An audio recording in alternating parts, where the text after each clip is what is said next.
You know, everyone's talking these days about the digital supply chain and what that means for the future. I've got a real expert on that, Matt Smith, with me today, and I'm going to be asking some questions about exactly that topic.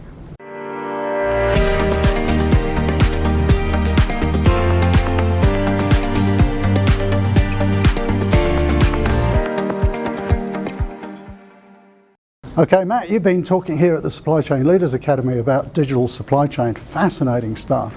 What are the sort of 2 or 3 key things that you're seeing, and what kind of impact do you think it's having?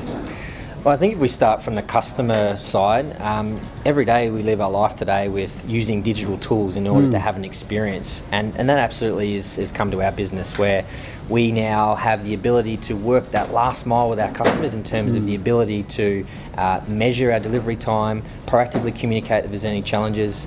I think the customers are really seen as a differentiator in the market. So I'd say that last mile delivery, the digital tool has been quite powerful. Excellent. So that's communicating with customers. What about sort of internal communications? And you were talking a little bit about, you know, all the different transport companies that you're using and that kind of thing. So how is it impacting that? Yeah, so this is where we implemented the control tower.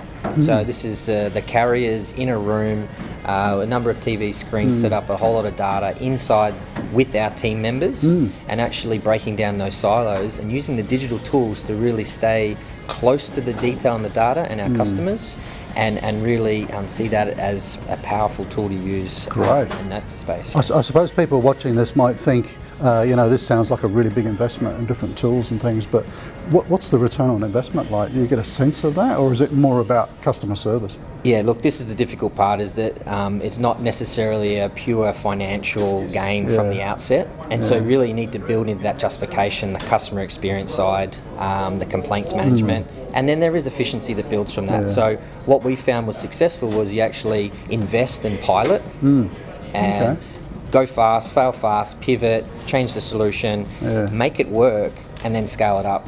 And so here's a question. Now, if you're thinking of getting into digital supply chain and making a big investment, what should you not do? What's one of the big mistakes? Is it that maybe not doing a pilot? Yeah, like I think 2 things, right? I think maybe not going to the final solution straight away, big investment, high amount of risk. But if I look at it from the other point of view, also take a risk, right? Because the financial models might not always make sense like they traditionally will, and you've just got to feel your gut that it's the right solution and just go. Take a risk, but manage that risk. Take the risk, you heard it here. And I think a lot of the time, you know, customers are just expecting, you know, information like that, they want service like that, and if you're not doing that, you're really not keeping up, are you? I mean, we expect that today when we buy a pizza, right? We expect information straight away when we That's right, I do. I order the pizza and it says it's coming in 6 minutes. Great, I make sure the wine's chilled. That is the normal experience for everyone every day. So naturally expect that in their everyday life. So the expectations grow every day, and it's a differentiator now, but it will become the normal, and it's going to be looking for the next evolution on top of that. So you just got to be staying ahead of the game. So what's next? This is the big question. What's next? What do you reckon? I really don't know what's next, to be honest. But it's for in some way, it's got to be coming from customer, the outside in. And I mean, that's really the space you need to be in. What's the customer feeling and thinking? If you can understand that, the what's next will come from that, I'm sure. So that's probably a great thing to leave on. What are your customers expecting? What are they thinking? What are you going to have to do with your supply chain to satisfy them? So thanks, Matt, really appreciate it. Now, before you go, if you've enjoyed this video, make sure you subscribe, do comment below. If there's other things that you'd like to hear, just comment below, and we really do take notice of those. Matt, great for you to share your tips today. Thank you. Thanks, Adam. Thank you.